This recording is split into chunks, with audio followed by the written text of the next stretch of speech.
got that glow. And one thing they hate worse than you having that glow is when you know you got that glow. They don't like that. They don't like that at all. So give them a reason to keep hating on us. You know what I'm saying? Yeah, oil farming, how I'm up in rank. Step in the room, they paid away. I get treated like a milli tank. Southpaw like I'm really tank. I do things that they really can't. Envious, cause they really ain't. I'ma win any type of way. That's a parlay you could take to the bank. That's a parlay you could take to the bank. Know some people I love, put some smut on my name. Real life, I'ma still love them the same. I'ma love them from outside. Remember this day. Remember this day.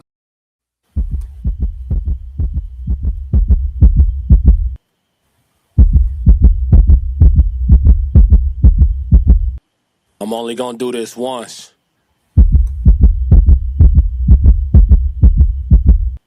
Classic.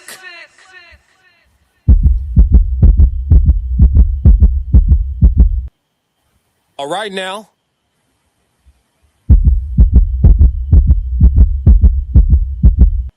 Ha ha.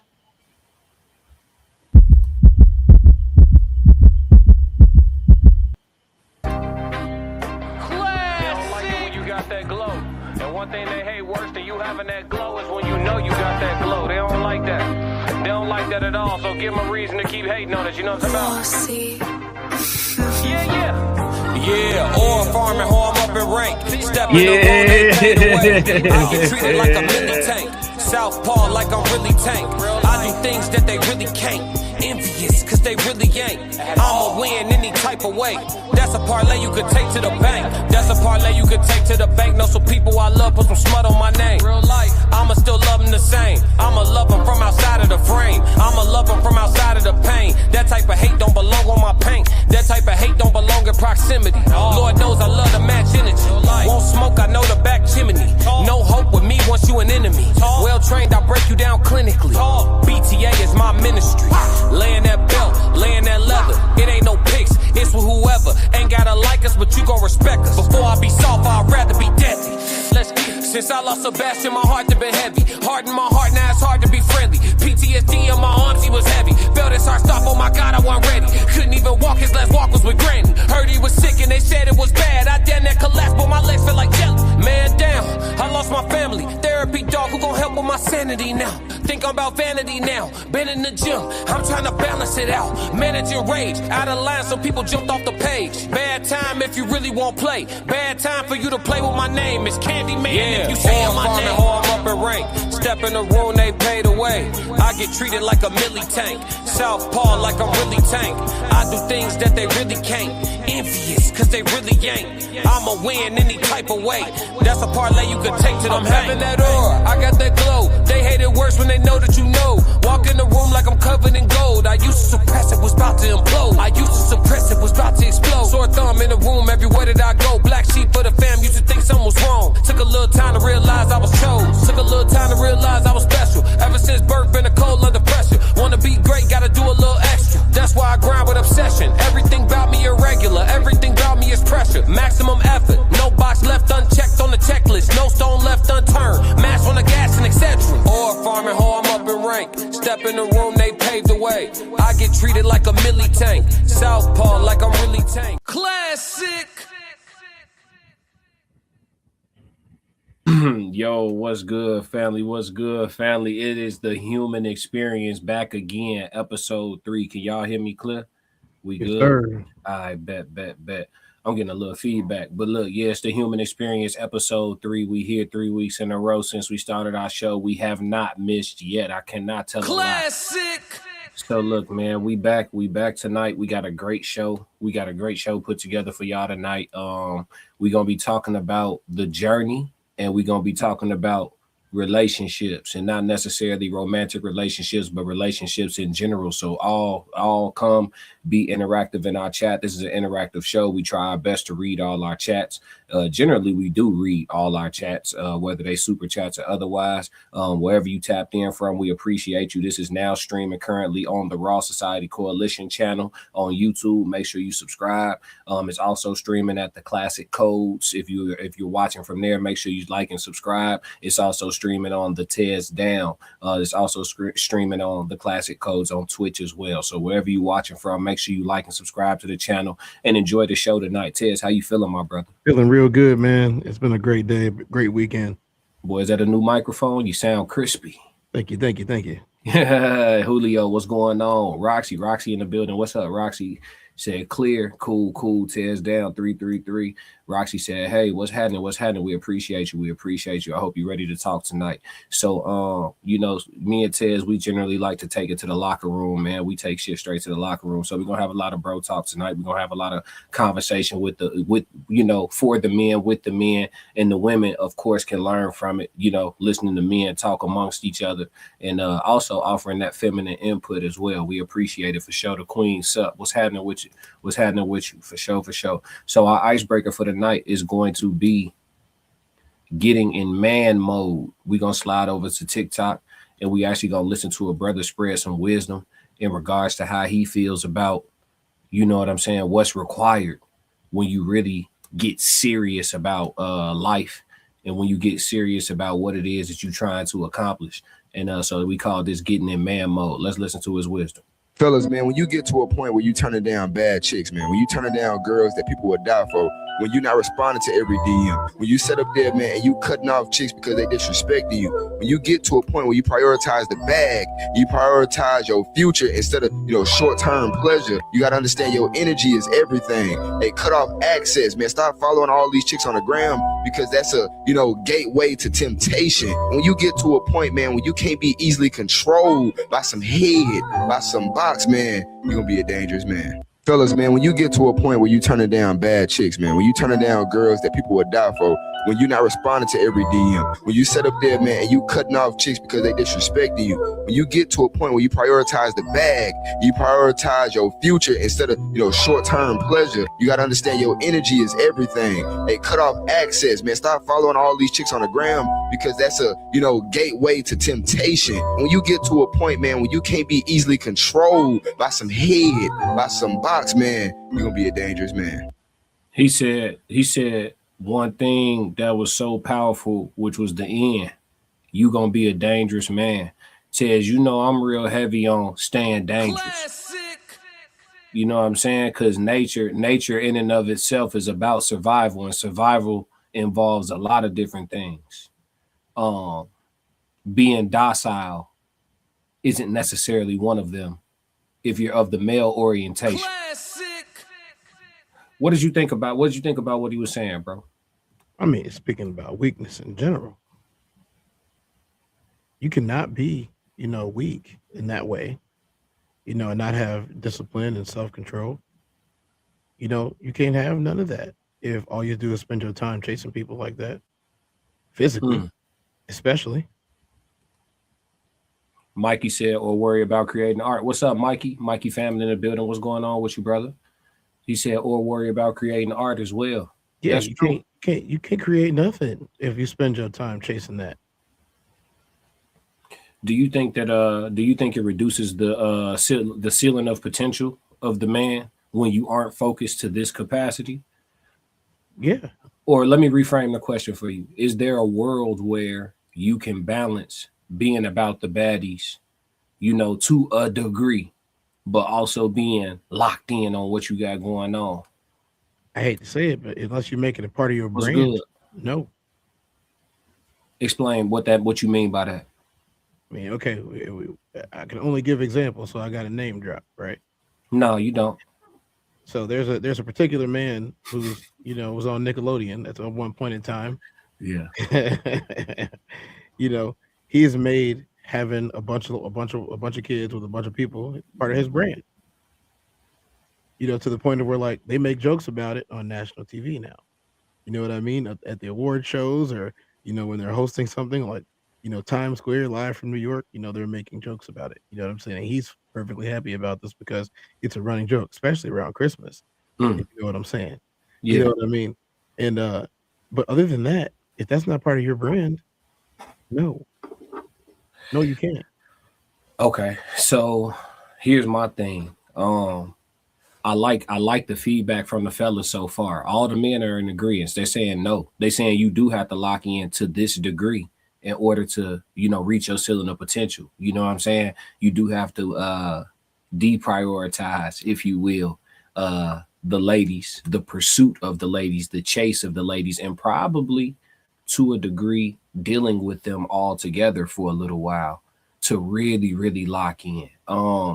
Why do you think most men agree that that's necessary? Why do you think there isn't a world where you can balance, you know, messing with the you know, having a little something to yourself, even if it's just a come when called type chick, you know what I'm saying? Just having a little something to relieve that energy, you know what I'm saying?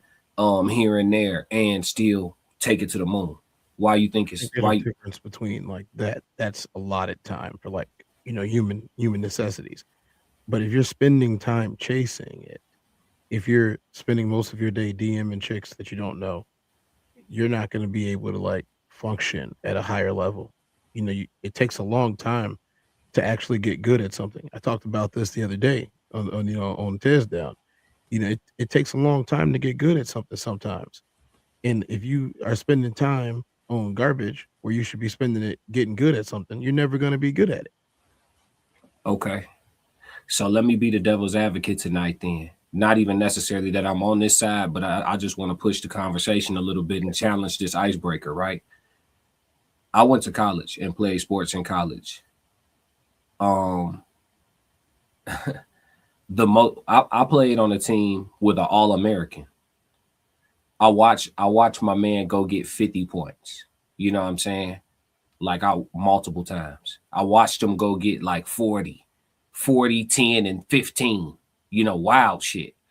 Multiple times. That man, he's passed on. We're not doing the names and shit, but rest in peace to him and God bless his family. But I played on a team with an All-American, and let me tell you, he made time. You feel me? We talking about top player in the nation, you know, top 5 player in the country, first team All-American type shit, right? He made time. You feel me? Like he had hoes. You feel me? So like, you know about Wilt Chamberlain. So nah, I mean, he wasn't Wilt Chamberlain. You get what I'm saying? But right. You get what I'm saying? So I hear what we saying as men. I hear us, but I feel like to a degree, we kind of being like the ladies, we saying what sound good out loud. Cause a lot of people with hella talent that thrive at a high level still be making time for the hoes, bro. yeah, but what else could they be doing if they weren't doing that? No, but I'm saying, the NBA, they say those are the top whatever, you know, 100 player, the top however many 100 players in the world. We know that's not the case, but let's say they're in the top percentile for sure, right? If you get to the National Basketball Association, you in the top 5% of hoop in ability on the planet Earth for sure. In the world. Yeah. So those men all still made it through the way of going through D1 schools and playing overseas. You think them dudes didn't have hoes? And they still got into that percentile. You see what I'm saying? Like, there's only a few superstars that we know of. I'm coming to all the comments. Y'all do y'all thing. There's only a few superstars that we know of that, like, we know they don't really be indulging in the partakage with the women like that. You feel me? Like Kevin Durant, he's known notoriously to kind of like be real cool on the broads, like until he done hooping on purpose. He said that out his own mouth. You feel me? Not saying that he ain't messing with nothing, but he not, you feel me? He moving a certain way until he done with his hoop career. But for the most part, the highest level athletes, track stars, whatever, bro, they making time. Even if we take it to business, them boys on Wall Street, they making time. And they making time and millions. So is it true? So that you just put a point in here. Okay. We're talking about the people that are at the pinnacle of their profession. But on the way up, they was making time. Right. But I also believe that type of potential is visible for the most part. Especially if they're attractive, especially if they look like they're going somewhere, or let's just say they started in middle school and they had a middle school name, then they had a high school name, then they had a college name, and they got drafted, they had an NBA name, you know, and then, you know, they made, let's say, one of the first teams, and then they went and made an all-star, and then they went and won a championship in year 3 or 4, right? Yeah. It does happen all the time, actually. Yeah. The number 1 draft picks. Right. No, you know, including Jordan. Yeah. Wait, They had hoes. here's the thing. They didn't chase them. I hear you. Most stars don't have to chase them, but That's they're what they're indulging. They are Indulging is giving not they the are same as. they're So, giving it time so regardless. if you spend your time chasing it, Mhm. it might take. Let's just say it takes. I don't know. Let's say it takes 6 hours out of your day to get a quality conversation for a day block out of this chick. That's It took 6 excessive. That's hours. excessive, but let's roll Yeah, with 6. there It's are people heavy. who spend a lot more on there. You know, Jesus so Christ. Go ahead. Go so ahead. it takes you 6 hours to get a quality conversation for that day block. So your day can equate to 6 hours of talking to, texting, messaging, Snapchatting, whatever, this particular person. Yeah. And you move on to the next day. You might do this, especially if y'all don't live in the same areas. You Yeah. might do this for quite a while until you land the prospect of what you're trying to get from this person, right? A Yeah. physical relationship. Yeah. But if you're walking down the street and 40 people run up to you, you just have to do the deed. So you do the No. deed and then you move on, Yeah. right? But the guy, Maybe. by the time that he gets to, he still got to make time for that too. So he's spending this much time and this much time, where one dude is only spending this much time. It's a fractional margin. I respect that, but there's still time being allocated. And I see what they're saying in the chat, right? Like, I understand y'all point, but we're still talking about all NBA players, right? So, like, Gilbert Arenas, I think he said, made some obscene amount of millions in his NBA career, just from his NBA contracts, not counting his Adidas deals and all of that, right? That's why he didn't win a So, championship. but listen, fuck that championship. Are you telling Gilbert Arenas always made time for the ladies? He also gave Kobe 60. You feel me? And listen, hold on. I would argue with any one of y'all that being able to say I gave Kobe 60 while Kobe was guarding me is worth more than a ring. Kiss my ass. I gave Kobe 60 while Kobe was guarding me is worth more than one championship ring. I ain't trying to hear none of that. Y'all keep it. That's a team accomplishment, nigga. I'd rather die saying I gave Kobe 60 and made 100 million and had hoes than to say I won 2 championships on a good team and was a 3-point shooter in the corner and I was locked in and focused and celibate. Gilbert said that he would have rather gave Kobe 60 than all of Robert Horry's rings combined. No, that's now you see you taking what? No, I said what I said, man. I said one ring. I said what I said.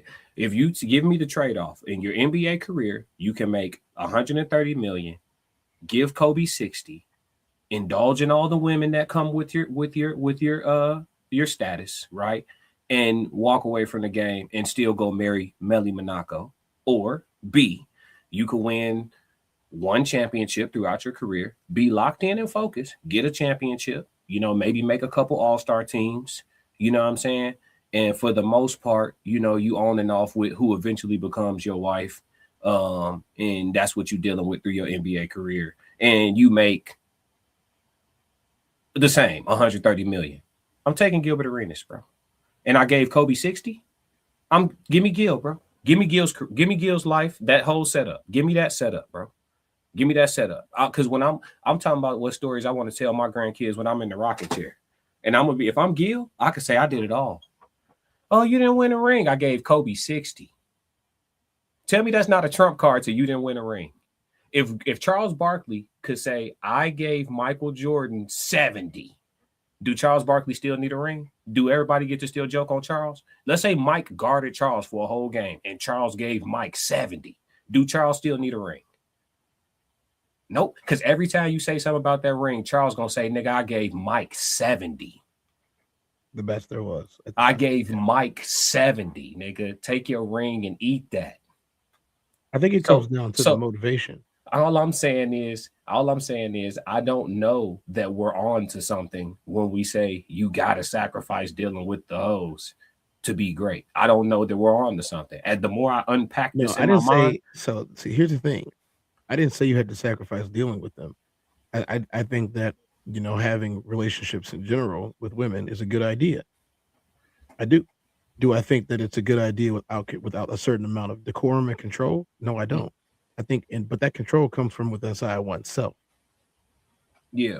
You know what I mean? Like Derek Jeter is a great example of someone who typically dates people that are considered the best on the market as far as profile, money, age and all that. Like he's dated all of the ones that everybody says, "Oh yeah, those are bad," and then he married, a nice looking lady. Mhm. You know what I'm saying?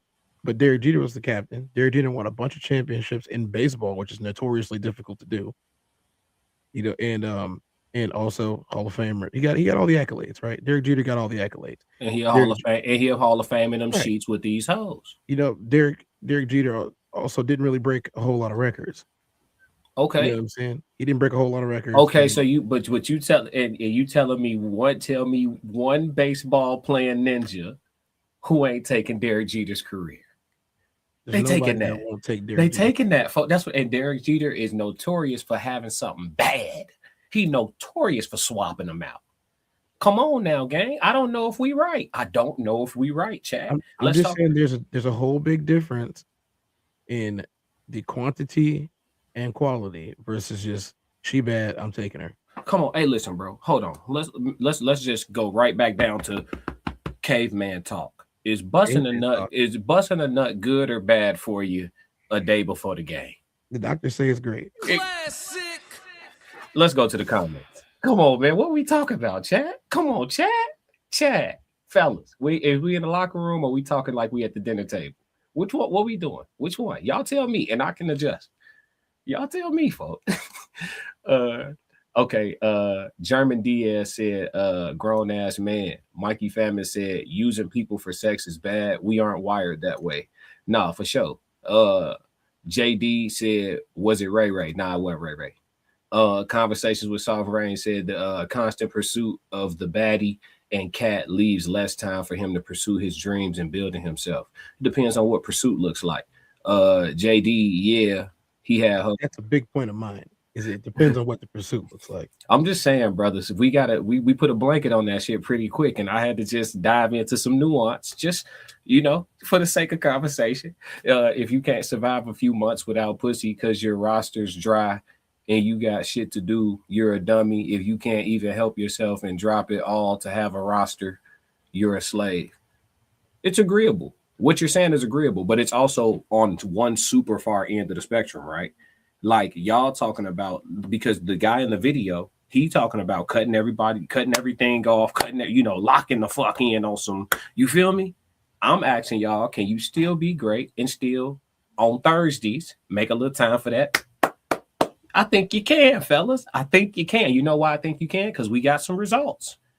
We're going to get to it in the comments. I read y'all comments. I saw what y'all was saying. We're going to get to it. Bro said they're barely going to practice. All they have to do is rack up baby mamas. Conversations with Soft Rain said they make time for the 304s, but they don't prioritize it. Still making time. Time allocated is time allocated. Mikey Famine said there are only 350 NBA players on Earth every year. That's what I thought it was. Less than 1% of hoopers. Yeah, I didn't know that was the exact number. Thanks, Mikey. Jamie said because it's desirable to be that, so you're in at the ground level already. Mikey Famine said that's why KD is KD and Michael Porter Jr. is Michael Porter Jr. Michael Porter Jr. got a ring. No. And a new and a new contract. KD got two. And a new contract. Michael Porter Jr. is an NBA champion. Mikey, let's talk. But Michael Porter Jr. is not in the top 75. What? So I got a ring. Charles Barkley don't. Charles is in the top 75. No, I don't care. I got a ring. And I'd have put up 50. And I've scored 50. And I got a ring. And I'm an all-star. And I got a new contract. Big, dumb, fat-ass contract, too. Contract thicker than Buffy the Body.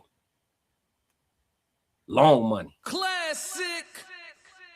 What we talking about? I just want to know what we talking about. And I'm still, even if I'm not in the top 1% of the 1%, I'm still in the top 1%. What are we really talking about? And he didn't put the hose down. He's not going to. Does he need to? That's the question. Let's talk about it. Yeah. Mikey said LaMelo is LaMelo. LaMelo is excellent. LaMelo just need to get out of Charlotte. He needs to get out of Charlotte. Thank you. He said, LOL, thank you. Look, they swear they made a point. No, let's talk about it. He said Melo might be a GOAT if he didn't play around so much. I don't think he playing around. I actually watched Melo hoop since he was 12 years old. And that's how he played basketball. He's not playing around. He's dead fucking serious. And Mikey, I'm gonna tell you this: if you can go see him play live in person, because he's actually on TV, it looked playful, but he's actually very serious and intentional on the court. That's just literally his style. But if you watch him, if you actually go live to a game and see his body language, his mannerisms, his conduct with his team, he's actually a very serious hooper. And it's not even me caping for him or nothing. I've seen him play. I had floor seats and watched him play as a teenager. And he was mature like that as a teenager. But that's just how he hoop. Like when he shoot threes and warm-ups, he kick his feet back. That's how he shoot. Like it's not like it's like that's just what it is. He said chasing is different than indulging. It's still time allocated. That's my point. He said allocating. Yep, thank you, Soft Frank. Allocating time for Cat. Yeah, it's still time. It's still time.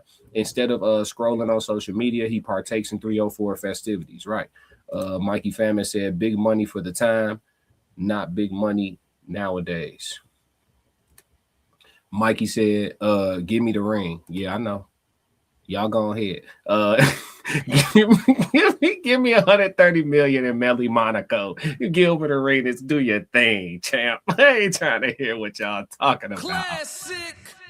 That nigga Gil's a legend. I gave Kobe 60. Got some top from Drea in the back seat. Nick Young spilled the beans. I'm married to Melly Monaco. The feds came for me. They couldn't get me. Nigga, what is that? What do we are we critiquing a legend? This guy's a legend. Mikey said Kobe also didn't guard him most of the game. He did play though. Now Kobe was guarding him, bro. Go back and rewatch that shit. He didn't guard him for all 60 points. Nobody get the whole 60 put on them. But Kobe was guarding the fuck out of Gil. And Kobe not even the type of nigga to where you gonna score 60 on his team without by the time you get to 30. Kobe telling whoever guarding you, I'll switch. You feel me? Like Kobe, that type of nigga. You're not getting to 60 without Kobe stepping over to take the assignment. He was giving Kobe ass baskets. Go watch it again, Mikey. He was giving Kobe ass baskets. And Kobe is my second favorite player of all time. And he was giving Kobe ass baskets. Classic. On my mama. And if Kobe was here, Kobe would tell you, yeah, no, he cooked me. And then he'd tell you about how he got his ass back. Because he definitely did. They don't talk about that though. Mikey said whoever number one is with the headband was guarding him.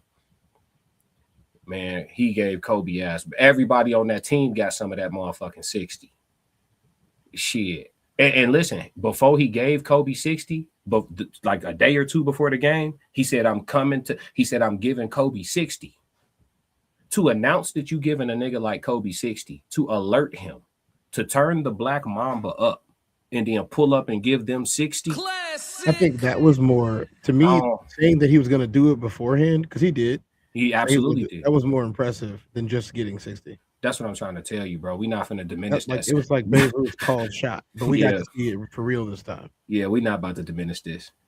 Let's see. Mikey said he was being guarded by Smush Parker and Kobe and everybody. He was being, you know who he was being guarded by? The Lakers. And he gave the Lakers 60 after announcing, I'm finna come give y'all last 60. And Smush wasn't no bum. Just because his name was Smush, Smush had game. Let's see. Boris. Conversations with Soft Rain. The men that are successful and have a roster of 304s, they know how to prioritize it. They know the art of keeping it separate. Thank you, Conversations with Soft Rain. She's acknowledging that this is possible. Let's see. Jamie said, bro, I'm in it. The biological shit that does for you, the power, the connection, it opens your goddamn shit. What? I think he was talking about like it's busting a nut before the game. Okay. Yeah, hopefully that's what he responded to. Mikey said, what that mean to KD? I don't know. He said he wearing KD's old Brooklyn sneakers. What you talking about? I'm not talking about nothing. I'm talking about we comparing success to success. I'm not talking about nothing. I'm talking they're both successful. Right. We're comparing success to success. Okay, I'm wearing KD's shoes. His shoes is dope. He come out with some more good ones. I'm gonna get some more good ones. What we talking about? You're not wearing the Clay Thompson 11s? Come on, man. What are we talking about, bro? We not finna sit here and try to make Michael Porter Jr. somehow sound like a fucking failure. What are we doing, Mikey? Is this what we doing? He said he is the worst shot taker ever. Hey, hold on. LaMelo. Yeah, LaMelo. LaMelo. Okay, that's cool. Yeah. Let's do this. LaMelo Ball contract. Let's do this. 5 years, $203.85 million rookie max extension, which can reach up to $260 million with all his NBA max extension. Keep kicking your feet out, LaMelo. Keep kicking your feet out. Classic. What are you talking about for real, gang? This supposed to be an icebreaker. We 30 minutes in on breaking the fucking ice, man. Come on, Mikey. I appreciate you, bro. He said, I knew you would say that. So I found the replay and started watching it when he said it. Yeah. Did he not give Kobe at least 10 or 15 of them 60? Tell the truth and shame the devil. Did Kobe get some of that 60 or not? And this is my second favorite player. I'm objective. I don't care. I don't cape. I'm not a man fan. You feel me? He was a part of it. He said the current NBA product is unwatchable. Numbers don't lie, me and do. That's why I discuss geopolitics, more skin in the game. I feel you. That's a little heavy for this hour, though, but I feel you. We discuss some of everything on this channel. Stay tapped in. We appreciate you showing up. Smush Parker was the nigga wearing number 1 jersey, and Kobe hated dude. Yeah, Kobe hated a lot of people, though. That's not really saying much. Kobe hated most motherfuckers, for real. I think Kobe genuinely liked Kyrie and Carmelo. I don't even think he liked the rest of them niggas, for real. Not for real, like not for real. Like, you know what I'm saying? Like, he like Gasol. Yeah, he fucked with Paul on some international shit. Good friends. Yeah, they were on some international shit. You know, him and Paul used to speak that different language on the court. He hated Rick Fox. Not Rick Fox. He liked Rick Fox too. He hated Derek Fisher. Hey, he said the Michael Porter, the MPJ Nets are a blistering 10-19. Hey, Mikey, regardless of their record, do his check still clear? And he in New York with the melting pot. Them 304s in New York hit all the way different. Classic. That's what he went there for. Over the That's what he went there for. Do this once. That's what he went there. Yeah, that check go clear, buddy. He said he went to be a problem. He said keep kicking them ugly ass Pumas, young man. I was just looking at a pair of them Pumas at the stove. I'm finna grab a pair. ESG don't like it. He don't like it. Boy, that boy catching a bag, kicking them feet out on them threes. Mikey said maybe like 4 possessions. Kobe stood to the side and said, I hope Gilbert bends you. Come on, gang. What we doing, gang? What we doing, gang? I do recall Kobe standing there looking at them like, are y'all gonna guard him or not? Listen, bro. He gave the Lakers 60. And Kobe got some of that 60, and he announced it. So I don't listen. We talk about we so selective with the shit. That's why I say I'm not a man fan. Kobe, my second favorite player of all time, and I'm still gonna be objective about this. We revere Kobe for what? The Mamba mentality, his competitiveness, his edge, his grit, all of this shit. Right? This is what we revere him for. But the same nigga y'all now telling me when a nigga say I'm gonna come give you 60 in 2 days.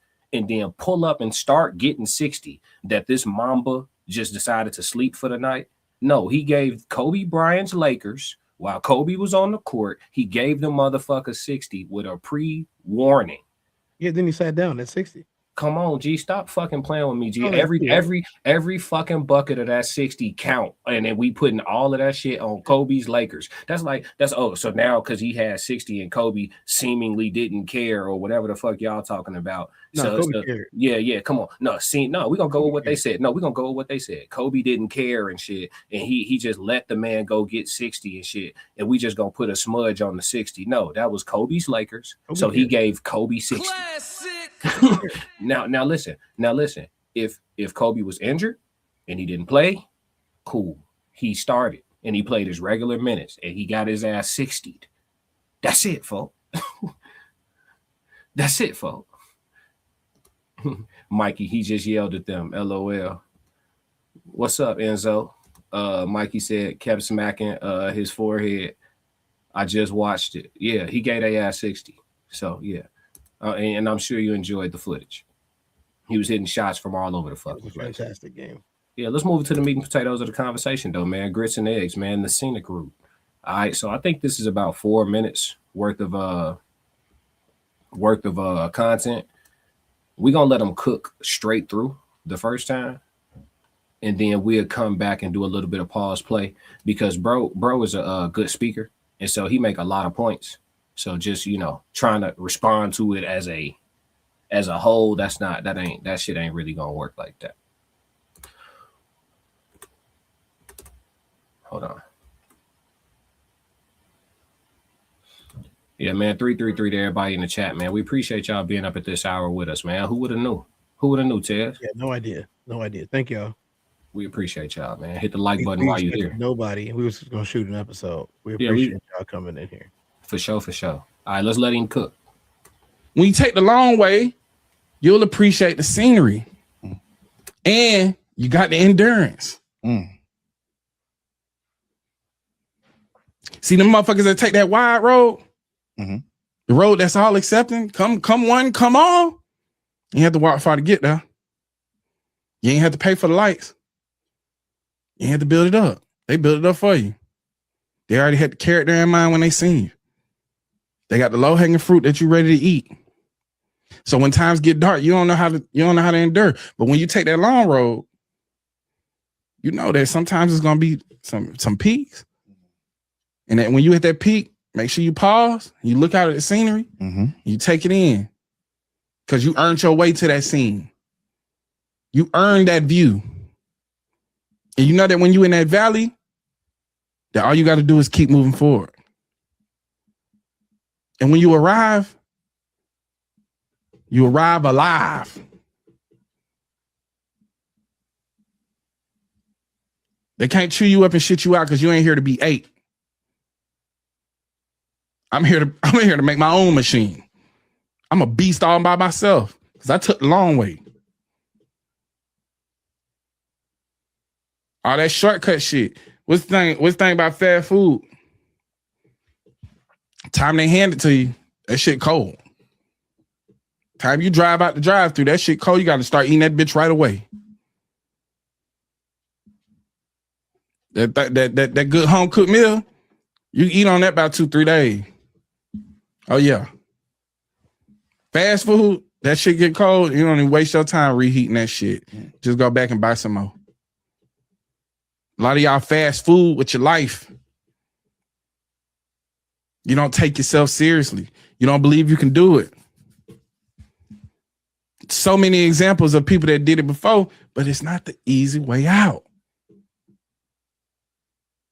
If I took the easy way out, nigga, we'll be millionaires right now. Huh? We hot. They done tried to buy this shit 3-4 times. I'd be up. But guess what? Wouldn't be able to talk like this.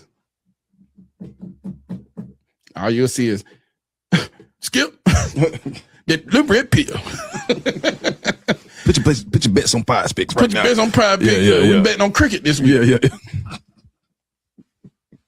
Fuck on you, nigga, bro. You taking that low-hanging fruit, bro. When you take the long way, you'll appreciate the scenery. And you got All right, we're going to play it again, and we're going to pause and interject a little bit. Let's roll.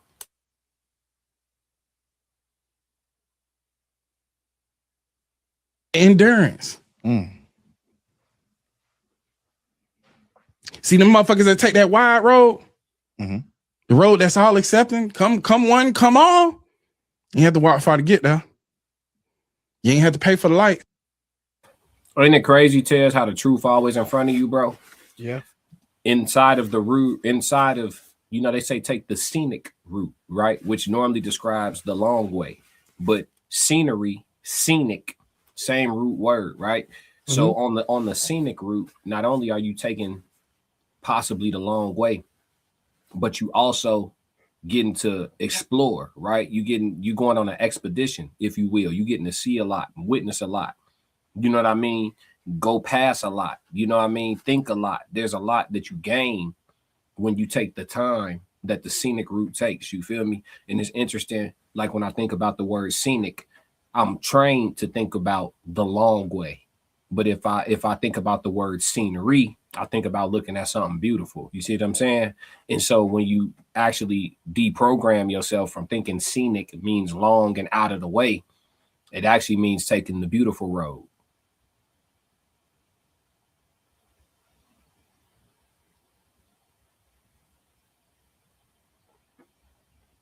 Tez. Yes. You ain't got nothing, bro. No, yeah, it does. I mean, here's the thing. There's two things about, so when I'm listening to this, the first thing that I think is, okay, I mean, he's hitting on something about not trying to jump to just quick success, just because it's available, because all quick success isn't real success. I totally understand that. For example, if you're working out, or if you're, in sports, you take some PEDs, I'm faster, I'm stronger, I'm moving quicker, but like, that's going to give you the quick success. You still could have went to the gym and gained the majority of what you took. I'm pretty sure, but it was just taking you longer. But you wanted to be effective on day one. You didn't want to get a month into the season, 2 months into the season, and then hit your peak. You wanted to be at your peak from the very beginning of the season. A lot of times, those people get injured, as we saw in baseball back in the day when people were using PEDs all the time. But I still think they are, by the way. But people got injured, and like, dang, why is he injured? And they only played 45 games so far. What's he injured for? Well, I mean, his muscles ain't real muscles. I totally understand that. I think there's an education factor here too, though. The education factor is, sometimes you learn things by doing them. Other times you learn things by being well read, or, you being studied, going to, I mean, you might have to go to a class, but if you're picking up a book and you learning about something or read something online, before you go and do something, like, I like to look at places before I go there and see what's fun to do. You know what I mean? Before I go there, I don't want to just get to a place and be like, well, I wonder what there's to do around here. I'm really not that guy. I want to know what's going on in the city. I want to know what's safe at night. Like, if I want to walk around, and I got a real bad habit of that. If I want to walk around in the town by myself, I want to make sure that I know, I'm not going to be in some shady place or even a shady spot. You know what I mean? Like, if I'm in a shady spot, and especially if I don't speak the language, or I'm gonna get myself messed up. You know what I'm saying? I'm not trying to get messed up anywhere I go. Yeah, here Mikey said something interesting, bro. He said this completely ignores all socioeconomics factors. You can't understand the scenery if you are not well read. That's not true. You can't understand the scenery if you're not tapped in. Where was all the books in primitive times? The original people here, the primitive people here, the people who walked the land and learned how to survive it through trial and error, through wins and losses, through slips and falls. People who learned that poison ivy was bad. People who learned that, a sunflower could be used for this and used for that. The primitive chemist or scientist, if you will. The primitive archaeologist, if you will. What books were they using? What did they read? How did they learn leverage? Who was the first person to learn about a weight-bearing beam? Who was the person to invent it? The first person that tried and got hit over the head with some 2x4s a bunch of times. You see what I'm saying? So the concept that we need books all the time, yes, books, now that they exist, they are useful. But to say that humans, if all books were burned up today, 100 years from now, people would still know God. 100 years from now, people would still be building shit that don't fall when the wind blow too hard. 100 years from now, you see what I'm saying? So like, humans are capable of exploring the earth and learning the earth without reading. Tell me something. What is a leopard? A leopard that's been alive for 10 years and surviving in the wild. What's its favorite book? It can't read. A lion that's been surviving in the wild for 10 years. What is its favorite book? The birds that build these, matter of fact, the big birds that build huge nests and protect their young, hunt other people's young, construct a nest that doesn't fall no matter what the weather is. What is its favorite book on nest construction? So I feel where you coming from, but I definitely don't feel like it's necessary. I think that's coded into their DNA. I think you're not giving humans enough credit. Yeah, that's coded into their DNA. They know how to do this from their DNA. Like DNA, when you start studying DNA, it's crazy. Like there are a lot of like things you never have to like learn because of your DNA. And if your DNA can retain information, it can be passed on that way. You know what I mean? Like animals are really good at that. You know what I'm saying? They are really good at passing on their DNA to the next group of animals, you know, to have these things already preloaded. Like dogs, I love watching dogs. I really do. Yeah. Because you can see parts of dogs' DNA of where their original DNA was before they got bred. You know what I mean? Like you don't always catch it in every dog, but like you start to see parts of it and you're like, okay, there's no way they knew how to do this if it wasn't coded into their DNA because nobody taught them. Right. You know, they've never been around, in some cases, they've never been around another animal. But here's the thing, dogs don't pay bills. Right. That's the one thing, right? Dogs don't pay bills. You know, the animals we talked about, they don't pay bills. I think that when you factor in, you know, bill paying and having to earn an income and having to pay for this, taxes and all that crazy stuff that people made up, you know, money ain't real anyway. You know, you know this, money is not real. But when we focus on the things that money brings, like for example, he was talking about signing those sponsorships and selling your entity, you know, that you created. You know, that's a capitalist model. It's like if you said I'm gonna sell the Classic Codes tomorrow for, you know, $4 million, right? People might be like, why you sell your show? You sell it for $4 million. You're gonna be like, well, I didn't have $4 million before, and I like having $4 million, so I sold the rights to the show. You know, they might tell you, well, you can make that $4 million on your own if you just grind harder. You'll say, but it'd take me 8 years to make $4 million right now. You know, I would rather just have $4 million right now and then go do something else. Yeah, those are two totally separate, you know, problems. Nobody's wrong. You know what I'm saying? That's two totally separate problems. Yeah. You know, it's like, oh, so why did you give up your platform? Like I told y'all before, you can buy my silence for $8,000 a month. That's not a lot. For $8,000 a month, you can buy my silence. You gonna shut up? I would not say anything else on these platforms. If you signed a contract to give me $8,000 a month for the rest of my life, I will not say another word online. Matter of fact, I even delete my social media. I'm making that shit stretch. 8 racks a month. I'm moving straight to Nigeria. I delete all of it. You know $8,000 American dollars a month. I'm moving straight to Nigeria. I'm finna live like the Lord himself. You know, I probably move to like, I don't know, Japan or something, but it's over. $8,000 a month, like, you know. I feel you. But I was gonna say silence. You know, you're right. The original time I did say that was pre-pandemic. It was $8,000 a month. So I think Mikey is right in this situation. I had to move my camera down so I can see y'all comments because a lot of them. But because you know, man, these comments be loading up quick. I have to see them. Because now you want to get caught up real quick. No, I'm catching up right now. No, I'm saying you want me to read them? Yeah, but I'm gonna have to go. I'm gonna have to raise it because of inflation. It's gonna be 10 to 12K. 10 to 12. It was 8 before the pandemic. Before the pandemic. Now it's 10 to 12. That's how bad inflation has gotten. So I'm gonna charge them too. For 10 to 12K, you can buy my silence permanently. I will not speak on platforms anymore. Come on, Elon, shut me up. I had exposed you 5 ways from Sunday. Shut me up with 12K a month for the rest of my life. Sign the contract, Elon. I'll be quiet. Uncle Plug TV said, "What's up, family? What's up, Unc?" This conversation with Sovereign said, "What up? Hey, Unc 333." Mikey said, "We went over this already." He said, "People should read more old maps if we are using this analogy." Uncle Plug TV said, "I thought Tez was glitching. He was. I did the impossible. I had bro speechless." Flip said, "Poetic 333, all true too." He said, "That was some fly shit. Just because they offer you some shit don't mean you have to take it. That low-hanging fruit ain't always the most nutritious thing for you." I agree. Uncle Plug TV said, "Got to be savvy." I think taking low-hanging fruit, if you multifaceted, could be a smart thing. Like how Ted said, taking $4 million today, like taking $4 million today. If you got a plan for that $4 million to keep flipping it, shit, people looking at you like you took short bread and you still playing the long game. You just playing it in a different way than what they want you to play it. You see what I'm saying? So it just depends. Mikey said those people don't grind for money. It wasn't a thing we made up yet. So what you saying? We were saying it was the same thing that I said. I didn't even know he had put that up there.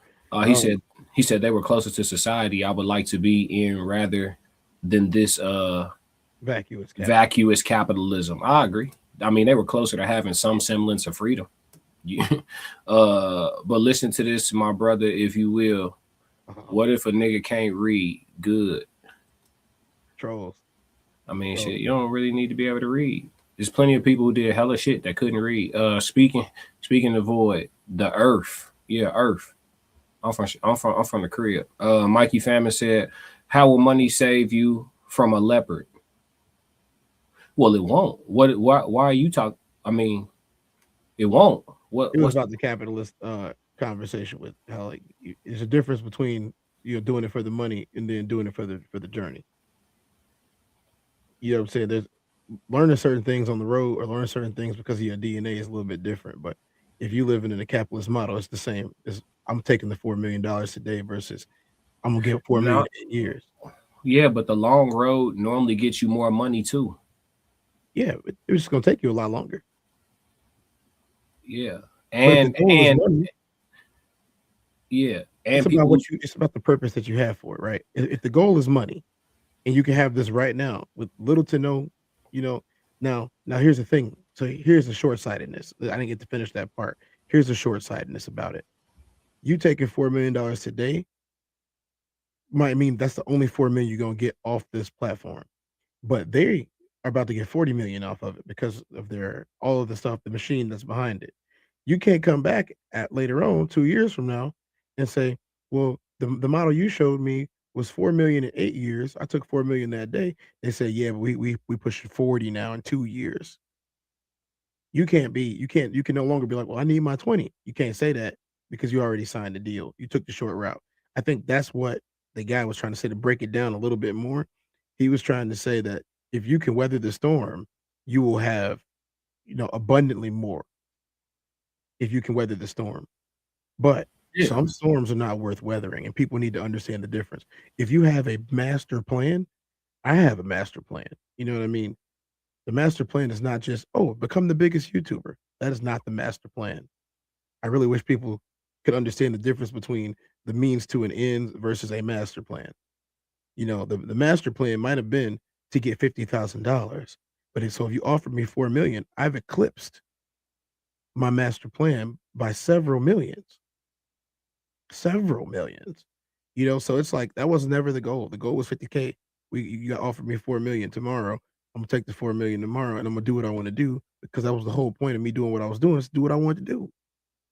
So I couldn't agree with him on look at him, Prize Picks or the little red pill or whatever. You don't have to take the product. You're a spokesman, you're an advertiser, and then you do whatever you want to do on your platform after that. Or the fact that they sold the Gills Arena. Let me interject. When he brought that up, he was talking about how it's going to restrict your freedom of speech. Like he was saying, like, I take them deals, I can't talk like this. Certain shit I can't get into no more. You feel me? Certain ways I'm about how I like to communicate. That's going to be, you know what I'm saying? You definitely, when you get in the bed with the wrong, advertisers and stuff, they're going to restrict, you know what I'm saying? Because you attached to their brand now. So now it's like some of what you would have said or how you would have crashed out before, you can't even do that no more because you're going to fuck with your paper. Versions of what you were doing before. Yeah. And that happens with all of those companies. So that's kind of Star Wars, bro. Like, if I don't know if you'd watch Star Wars, if you were into it when you were younger. Star Wars has gotten a lot more watered down. I'm not saying that the stories aren't still good, but people are like, this isn't the old Star Wars. It's because Disney had a particular way they wanted to do things, and it wasn't George's way. You know what I mean? And it's still Star Wars stories. If you like it, you like it. If you don't, you don't. But it's not your granddaddy's Star Wars. It's not your dad's Star Wars. And I think that, like, knowing that, there's different people backing the things, or even your favorite cereal changes when another brand buys it. That's just how things with money work. There are things that happen with money and things that happen without money. If I want a voice, I can't sell my show. If I want a voice, an unfiltered voice, I can't sell my show. If I don't care about the filtered voice because of the perks that come from having all the money, I'm going to take the money. I would hazard a guess that the majority of people who take the money, their end goal was to live a more comfortable life anyway. And they would rather do it sooner than later. And I'm not saying there's anything wrong with it. I'm not saying that at all. I'm just saying that what is the motivation behind what you're doing? And a lot of times that's more important than what you're doing.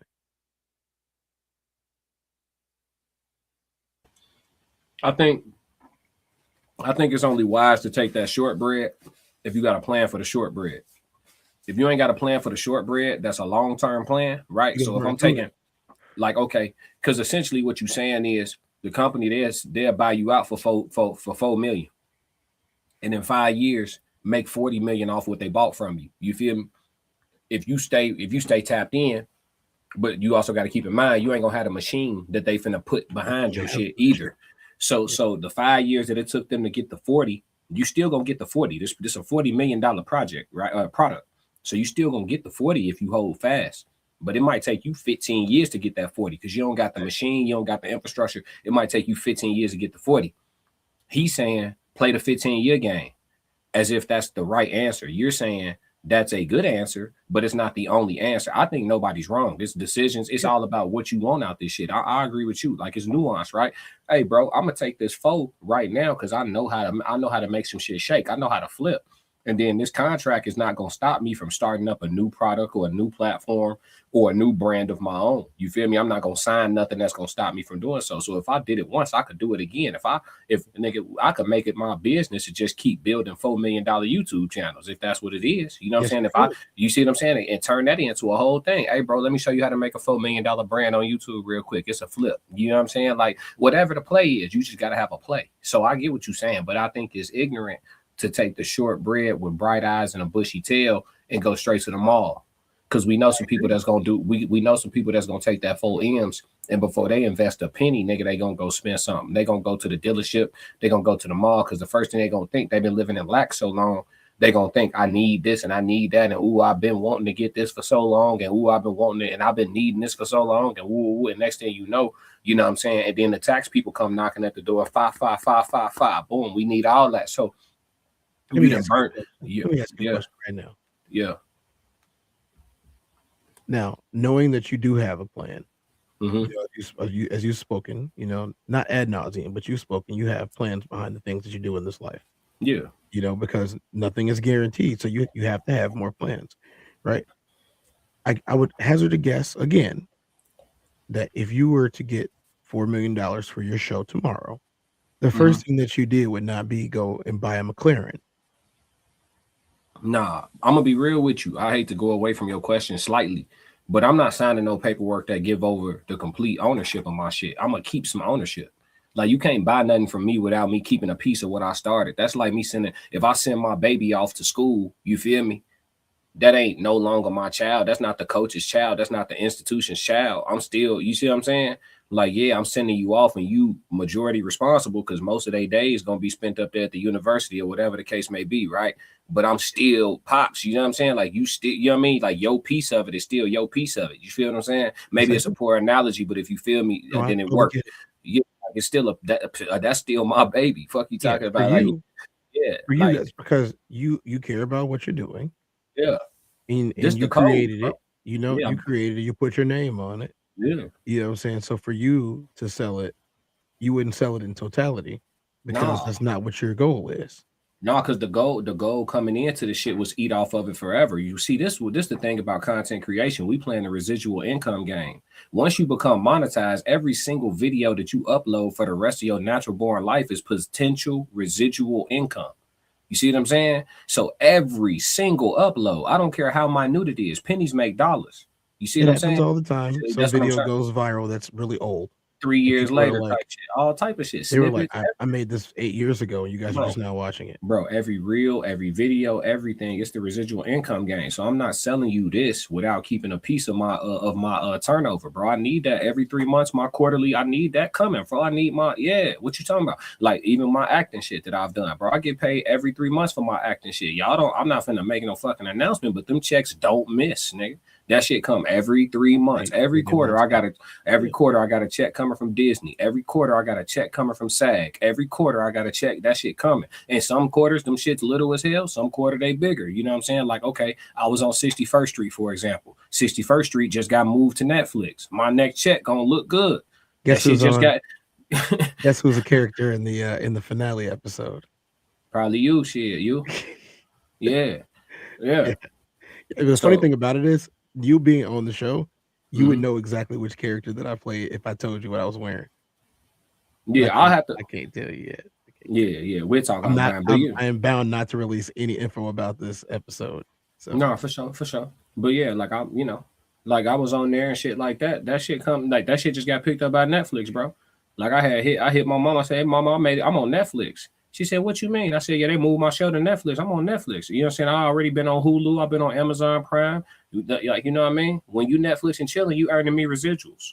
You feel me? So this the residual income. Because it means I'm about to get extra money. Yeah, bro. This the residual income game we playing. So any company that would want to try to buy me out, they can't buy me out 100%, bro. I'm gonna keep 10%. I'm gonna keep 5%, bro. I don't have to be majority. Y'all make all the calls, but whatever money y'all run up, I'm touching that. You crazy as hell. So I would never sign over without keeping some ownership, or I just would never. Not for this. Now, if I had a different business, a different type of, like, I got other businesses that I keep my name off of because haters are real. You know what I'm saying? And I just want to run up my bag in peace. So, you know, if I got some shit going on and that shit thriving and somebody come and say, hey, we want to throw you 15 M's for this, clean, free and clear, nigga, we gonna cut you the check and you get lost. Bro, I might do that. That's not that's not necessarily the residual income game. Yeah, you feel me? But in the residual game, you would be a fool. You would be a fool. That's what I'm saying. There's if you don't like I say, if you don't feel like, man, if you're one of those people that, there are lots of creators that wake up every single day and they're successful, but they don't want to do this. They don't want to do it. They don't want to do it anymore. Yeah, they don't like it. They're not in love with it. They don't have a passion for it, but they thriving. There's a lot of pandemic creators that had a real passion for making videos, both before and during the pandemic, and they made a lot of money. And if you've noticed, a lot of their channels are coming out with, they used to come out with a video every day or every other day during the pandemic, and then beyond for a little while. And then afterwards, they moved to, it started slowing down 3 times a week, 2 times a week, once a month. And then, like, you're like, okay, this person hasn't released a video in 3 months. And then they come out with a video. One of my favorite creators from the pandemic era is a guy called I Loot Games. I will always shout him out. I had a personal conversation with him just last week. And he was talking about coming back. And he said, well, basically, he got burned out from everything that he was doing because he got pretty famous during the pandemic and afterwards. He was active in the esports scene with the games. And, you know, he was the foremost authority on talking about a particular game. And then he said, well, first of all, you know, EA wanted their hand in the cookie jar. And then, you know, he gave it to him and he didn't have a problem with it. And then when the game started slowing down and the game changed ownership, they didn't really want to have nothing to do with them anymore. They cut him loose and he said, well, I'm going to start making my content again. And he was like, I really do feel like, you know, I missed making content when I wanted to make content. It just felt like more of a job than fun. And, you know, it does get that way sometimes. He saw the downside of selling a little bit, you know, but if his only goal was, and I asked him, if you only wanted to make money, you know, what was the problem? He said, because it wasn't really about making money at first, it was because I liked the game. Yeah, you got to know what you in the shit for, so you could act accordingly and choose wisely, as Uncle Plug would say. Conversation with Soft Rain said the art of taking the scenic route is lost. We are so focused on instant satisfaction and instant access. So true. Mikey said, I have 4 million reasons why. Conversation with Soft Rain said, we've normalized moving fast, but we don't talk enough about what's lost when you rush the process. That's very true as well. Mikey said 10K a month. I don't know what that emoji mean, Mikey. He said Bezos is too scared to give me 20K a month. Oh, Jeff Bezos. Let me see. Mikey Famine said, grinding for the wrong things is useless. Is what I was saying. Grinding for cash doesn't save you from real life dangers. So know the landscape is more important than grinding, in my opinion. Right. But to know the landscape, you got to get out there and learn the landscape. You could read all the books in the world, but it's still gonna get real when you put your feet in the Amazon rainforest with no tour guide. You feel me? You can read all the books in the world. You can watch all the Nat Geo in the world. But the only way to know how to survive in that shit is to get out there in the thick of that shit and survive the shit. Like, you got to do it. You know what I'm saying? Because you can educate yourself on handgun ownership and how to properly grip the joint and how to properly reload, how to rack the slide, how to gun safety, all that. But you need to put yourself in situations where you get your accuracy up. Then after getting your accuracy up, you need to learn how to draw and be accurate. Then when you learn how to draw and be accurate, you start messing with moving targets. Like, it's a process to becoming like great with that joint, right? Just reading ain't gonna get it done. Like, you got to get out in the field. You know what I mean? So I feel you, but like, I definitely feel you, Mikey. I'm not totally in disagreement with you. I'm just saying, like, the primitive times was the field study only, and we made it work. You know what I'm saying? Without books. You feel me? So, you know, it's vain, bro. Bro learned what master plan meant yesterday. Oh, that's crazy. Mikey said, "Oh, I found everyone." Howdy partners. RSC chat. Oh, for sure. Yeah. Hey, Mikey. Hey, Miss Soft Rain, half hawk, half man. Watch me make bad decisions even without the influence of alcohol. I feel you, bro. I know what you're saying. For sure. Raw Society Coalition. I was just letting everybody know we was coming to read the chats, for sure. But yeah, man, this is a good one, man. The scenic route. This is a good conversation to have. I'm glad that it, you know, we ventured off a little bit too and really, you know, expanded on it. But yeah, ultimately, man, I think the scenic route is going to benefit you more in the end, at least taking it in some department in life. You know what I'm saying? You might take, who don't like a good shortcut? You feel me? Like, who don't like a good shortcut? But in some areas of life, you know, especially like I say, if it's some residual income involved, or if it's a situation where, you know, legacy is involved and that's important to you, like the people who said they'd take a ring versus Gilbert Arenas' career, y'all go ahead. You know what I'm saying?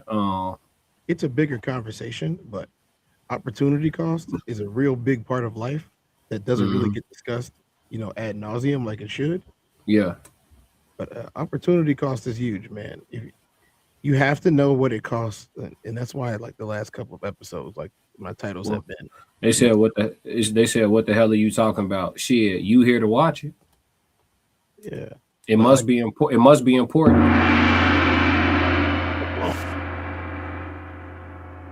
You gotta weigh it. You gotta weigh your options out.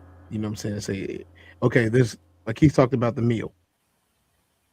Well, if going to the grocery store, like, now mind you, this is a regular ass economy that we in right now, not, you know, a super economy or a perfect economy.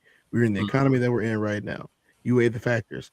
You say, does going to the grocery store and meal prepping and buying $300 worth of groceries benefit me more than going and find a restaurant that's, you know, not so bad and then buying food there for the night?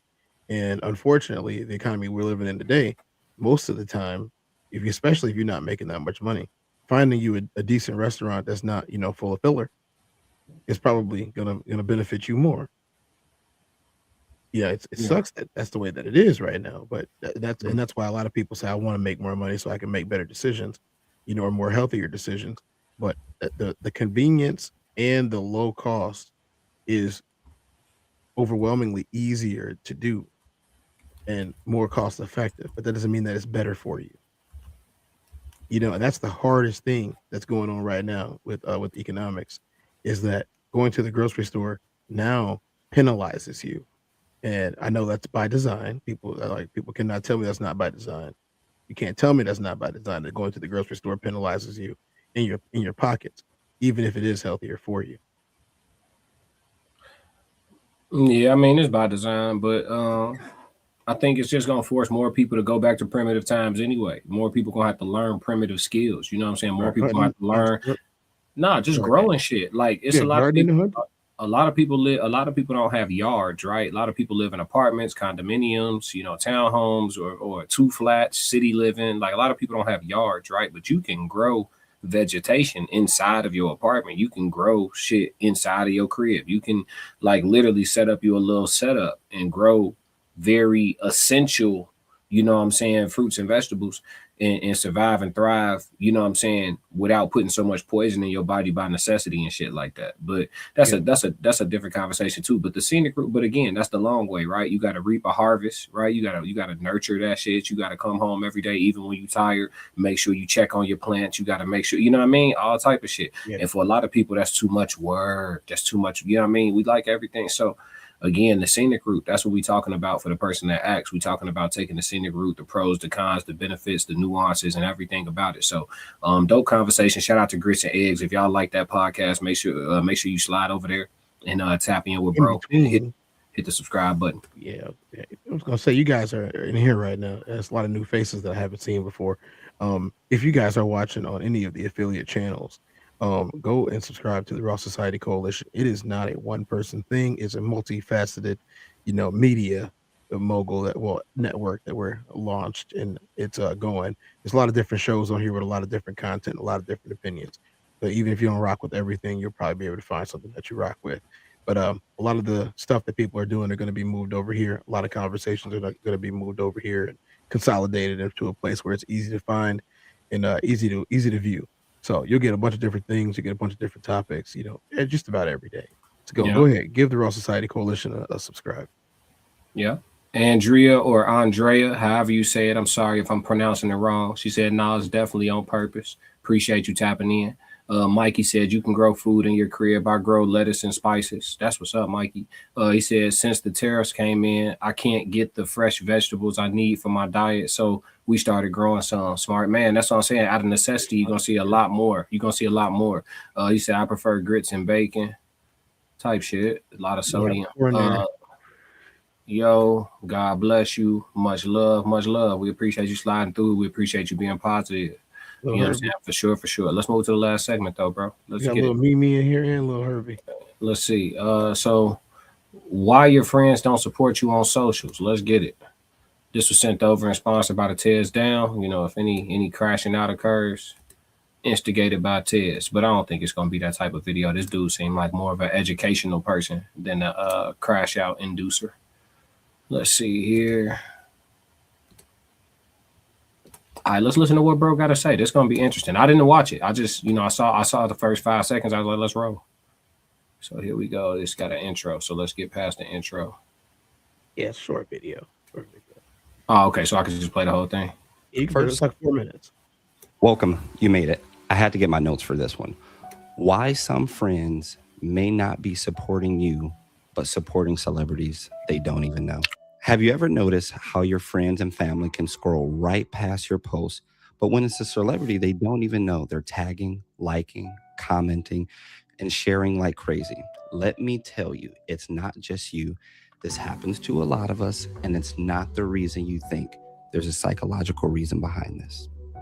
Today, I'm breaking down the psychology behind this behavior, and trust me, it's not just as simple as them not liking you. It's deeper than that, and by the end of this video, you'll see it's not about you, it's about them. First, let's talk about aspirational identity. Celebrities represent who people want to be. They're living the life that many dream about: luxury, fame, and success. Supporting a celebrity feels like aligning with that dream. It's their way of saying, that's who I want to be. Now, when it comes to you, they don't see you as someone aspirational because they know you. They've been around you. They've seen your ups and downs. They've seen your struggles. And here's the kicker. They see you as someone on their level. Supporting you doesn't feel like dreaming. It feels like reality. And reality isn't always accepting to people. Number 2, the familiarity bias, the prophet phenomenon. If you and your word for a prophet is not without honor except for within his own hometown, check this. This ties into what is called the prophet not accepted in their own town phenomenon. People are less likely to value what's familiar to them. When they look at you, they see their neighborhood, their cousin, their high school, their classmate, someone they've known for years. But with celebrities, there's mystery, there's distance, there's polish, and they don't see the flaws or struggle, just the highlighted reel. With you, they've seen your raw and unedited version, and unfortunately, that can make them undervalue what you bring to the table. Number 3, jealousy and comparison. Now, let's keep it real. Jealousy does play a part too. When someone they know starts to succeed or even just starts trying to level up, it can make them feel uncomfortable. Why? Because it reminds them of what they're not doing. This doesn't always come from a malicious place, though. It's often a subconscious reaction. If they're doing this, what does that say about me? Am I failing? Am I falling behind? It's easier for them to cheer for someone far away, a celebrity, because there's no personal comparison or competition there. Number 4, another one is perceived value and validation. Celebrities come with validation. They already have millions of followers, endorsement deals, and media coverage. Supporting them feels cool. It feels like being a part of the in crowd. Sharing your content, that doesn't give them the same social clout. To them, supporting you might feel like they're taking a risk. They don't know if others will value what you're doing, so they hesitate to be the first to cheer you on. This is a big one. Fear of growth. Number 5. When people see you growing, it can feel threatening. Supporting you might feel like they're putting you on a pedestal that they can't reach. It's not always intentional, but your success might challenge their sense of identity or make them feel like they're getting left behind. Number 6, the parasocial relationships. This is where people form emotional bonds with celebrities, even though they've never met them. Social media creates this illusion of closeness. They see celebrities post, they hear their stories, and they feel like they know them. Meanwhile, your relationship is real. Real relationships are messy and complicated. And that imperfection doesn't always inspire them with the same kind of admiration. Okay, so here are the takeaways. So what does this all mean? First, let me say this loud and clear. It's not you, it's them. Understanding this helps you let go of resentment or self-doubt. Their lack of support isn't about you not being good enough. It's about their own perceptions and insecurities. Second, remember this. The right people will find you. Sometimes strangers will be your biggest supporters, as all of us know, because they don't all have these biases. And finally, keep showing up. Your wings are yours to spread, whether they clap for you or not. In closing, I want you to let me know in the comments, have you ever experienced this? Do your friends and family support you, or do you feel like they've kind of been silent and they could do a better job? Personally, I would love to hear your stories in the comment. What is it we can share? What is it we can do? Is there anything we could be doing a better job of when it comes to supporting people that we actually know? And as a reminder, sometimes the people closest to you can't see your wings until you're already flying. So keep going. Do you?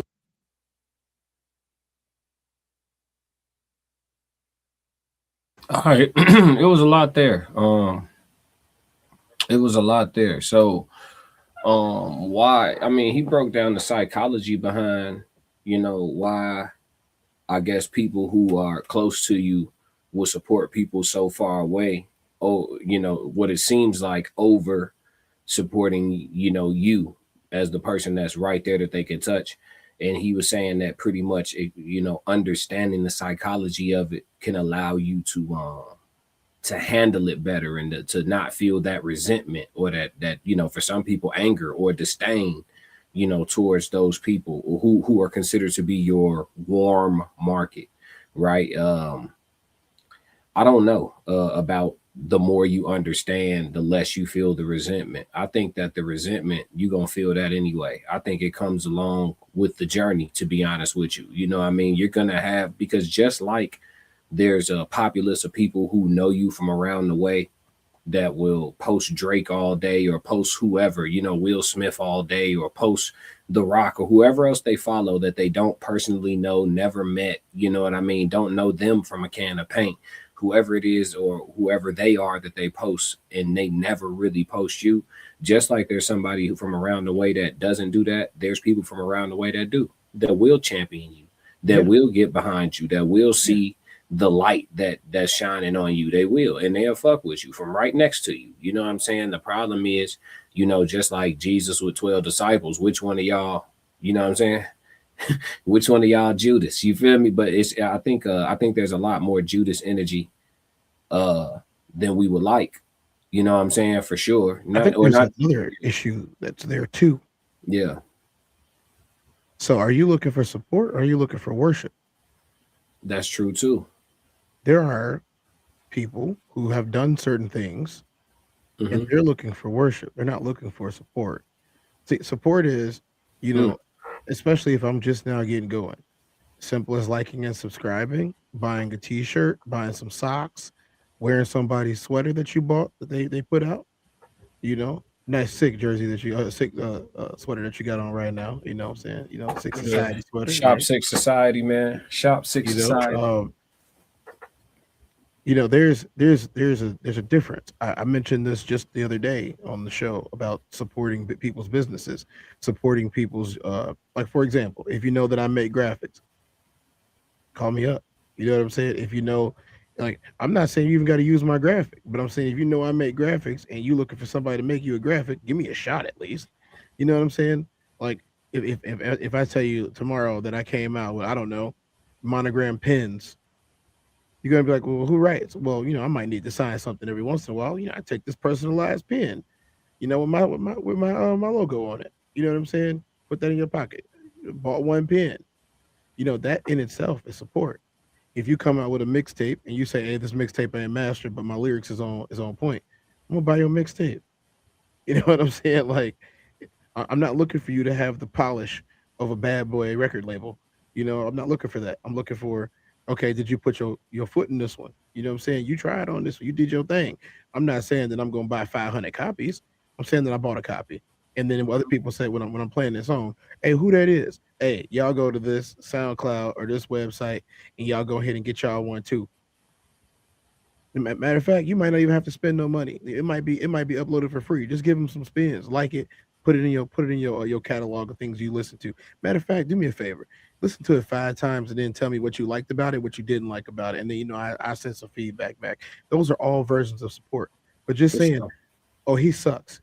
You have never heard anything that he's ever done, or he sucks. You have never seen anything that he drew. Oh, but you know, I grew up with him, and then he used to play the clarinet. Not saying you played the clarinet, it's just an example. You know, like, oh, he no, I'm following you, bro. You know, or you know, we were in BCB together, or you know, I remember when we was on Trojans, you know, just stuff like that. I'm like, okay, but that was a long time ago. He could have took whatever little bit of talent that he had there and rolled it over through hard work to increase it. He took whatever passion that he had for what he was doing and he could have rolled it over to increase it. By the time that you saw this person again, you're going to say, oh, I know them. They used to date such and such when they was 14. You know how dumb that sounds? And that, but that's the mentality that he's speaking about. People that remember the time you tripped and fell because your shoelaces wasn't tied when you were 12. Like, that's your whole personality, is tripping on your shoelaces and falling and busting your head wide open. That probably only happened once, to be honest. But that's what they remember, and that's for some reason their brains won't let you grow up in their brains. Their brains won't let you mature, get better at your craft. Like, oh, I could never support him. I mean, I actually really could. And, you know, there's another artist from around the way that, you know, I just support. I don't even like his type of music, to be honest, but I support it because it's not bad music. People love it, but like, I think that his talent level should have him a little bit up higher. So every time he do something, I act like, hey, well, I hit the like button. I say, that's another good track, man. Keep it coming. You're working hard. I don't say this is the best thing I ever heard. No, I don't have to do that.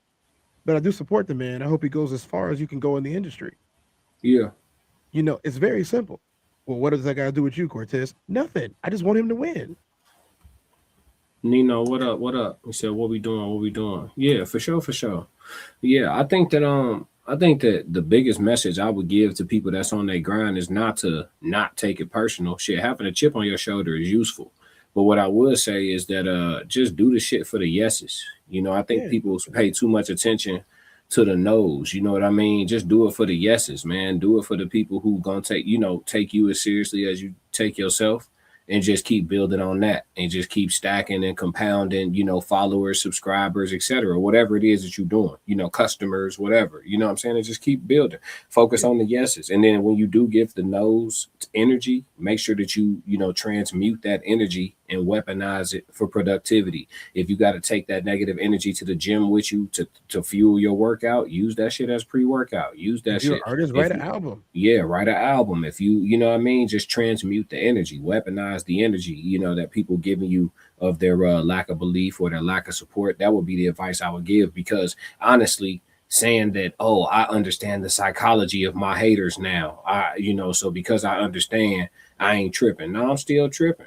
You know what I'm saying? Like you hear how cold these motherfucking verses is, or you see how dope this artwork is, or you hear how raw this guitar riff is. Don't act like this shit ain't elite level just because you went to 6th grade with me. That's crazy. You know what I'm saying? So like, yeah, but at the same time too, I think a lot of people are guilty of wanting validation from people in their hometown or people that's from around their way, wherever they from, like a little too much and shit. Like I always tell people, even though it's harder to do, focusing on your cold market.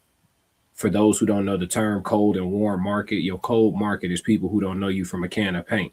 Focusing on your cold market with whatever it is that your product is, whatever it is you pushing, even though it's gonna feel like tapping a fucking hammer against a brick wall at first.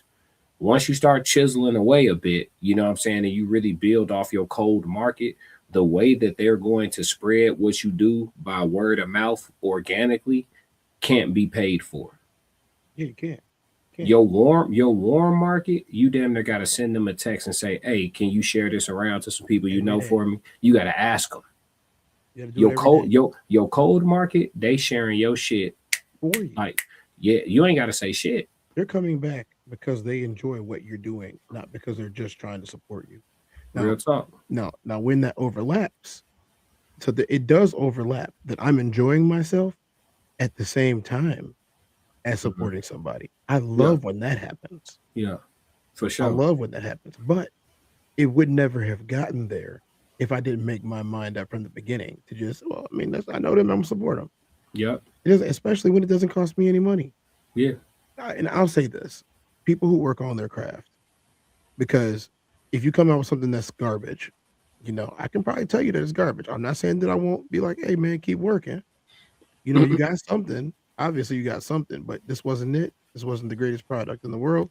I can tell you where, you know, as a consumer, what I would be looking for a little bit more from your product, whatever your product might be, you know, and you can take into consideration that if you want to please, if you trust me enough, if you want to please your consumer base, you know, or you say, look, everything that I do is gold and I'm gonna keep on doing it the way that I'm doing it. You can say that too, you know, or you can say, look, I'm gonna take that in consideration. And, you know, maybe I might do a project that more aligns with some of the things that you might want to see or hear and see where that takes me. You know what I mean? You can do that. But if you're one of those people who doesn't like constructive criticism or even feedback in general, because there are plenty of people who don't like any feedback, I'm gonna do what I'm gonna do, regardless of what anybody says. You might grow a little bit slower in certain areas, depending on what you're trying to do. I'm not saying there's anything wrong with that, because if you're one of those people where like you want to make your art and you don't care if anybody buys it, go right ahead. Yeah. But if you do care that people buy it, which is what we're talking about, even if you do care, then that's a mistake. I will also say one last caveat about this, about the homegrown people. I do believe that a lot of it is conditioning to want the adulation of people who you grew up with and in the towns that you grew up with, because that's what they taught in school. They beat that into people. I gotta make a name for myself. You know what I'm saying? Like that's so the people that you grew up with and around, I want them to see me and say, I knew him. You hear that all the time. You do. Yeah. But whether you focus on them or not, once you achieve success, you know, those people are going to say that anyway. So you don't have to focus on them to get you off the ground. That's what I mean. I agree with everything you just said. I'm not disagreeing with you. I agree with everything you just said. I just think people focus on the love of their warm market too much. And I think it's built off of them having some form of an expectation. Right? Like, oh, you from around the way, like, okay, I can get shit going from right here because I got these people around me. These people around me don't want to see you ascend. They don't. You finna hop in the basket in front of everybody. Everybody make a big ass circle. Everybody make a big ass circle. Watch me get inside this hot air balloon and take off without y'all. They're not buying the helium. Niggas is not lining up for that. They're not bringing jars of helium that they. So I like this example. Yeah. Everybody at home in the town got a little jar of helium, right? It says 100,000 people in the town, a decently sized town. They all know your name. They're not bringing their helium to put in your balloon so you could go up. They say, well, I only got a little bit of helium. I can't give him half of my helium. So he can rise. So he can have a giant ball of helium. What makes him any better than me? Right.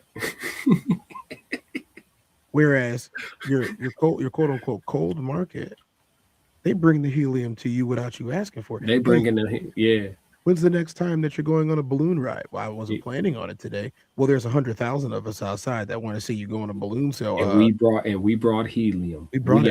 We got helium for your ass. You could take that balloon all across this country. There's helium available for you everywhere. I like that. We just I like that analogy, bro. Yeah. We did a thing. I know you see me trying to crack the code. Like, I didn't even get to talk to you about this really, but I had a situation that popped up last week, with somebody that I thought was pretty close to me. And this is the human experience, guys. If you didn't know, this is a special episode of the human experience that goes on the Raw Society Coalition channel. This is not the Tezdown, as you guys have probably realized already. And it's also not Classic Codes, but you have Classic here to do the human experience. And part of that is relating this. I'm going to relate this back to me today. Just last week, I was 10 minutes before I had to go live and do a show. And I had someone call and message me and tell me what you're doing is weird. And I was like, what's weird about it? It's like there's over 100 million YouTube channels. I was like, and a lot of them are very successful. Well, what makes you think you're going to be very successful? I didn't even answer the question. I was like, what makes you think I'm not? Well, you could just spend your time on something else. Yeah, I don't want it. And in the conversation at that point, you know what I'm saying? I'm going to give extra energy on it. I talked to somebody else, who I do like to see what they think about it when, they went through this before. And, they got successful. Talk to them like, hey, you got successful, and you dealt with this. And, the things that you can't care about what the people saying you're not going to do when you got a plan already. You got a plan. The plan's going to work, right? Yeah. Plan's going to work, right? You like what you're doing, right? Yeah. Well, you're going to let somebody take it from you when you like what you're doing. The plan's going to work. Who are you hurting? You're not hurting anybody. You're enjoying yourself. You're having a good time. Even if you got nobody watching, you're still going to do it, right? Well, yeah, I did it when nobody was watching. Okay, then what's the point of arguing about somebody else, about why they can't support or why they can't see your vision? There was no point at all. It was just, they don't want to support, let them go. Don't worry about it. The people who want to support you will. You'll find your tribe. And guess what? It might not be the people that you thought would support you. It might not be. Matter of fact, it's almost never them. There are still people in North Carolina right now that talk badly about Michael Jordan. He wasn't really that good. I never really thought he was that good. I watched all of it. I saw the championships. I still don't think he's that good. Same thing with Kobe.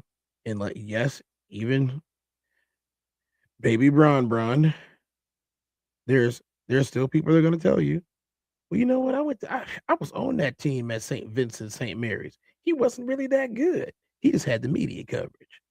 Look, man, people will always come up with a reason to try to stop you from doing what you want to do, especially when you ain't hurt nobody. Especially when you ain't hurt nobody. But your people will find you. They like what you do.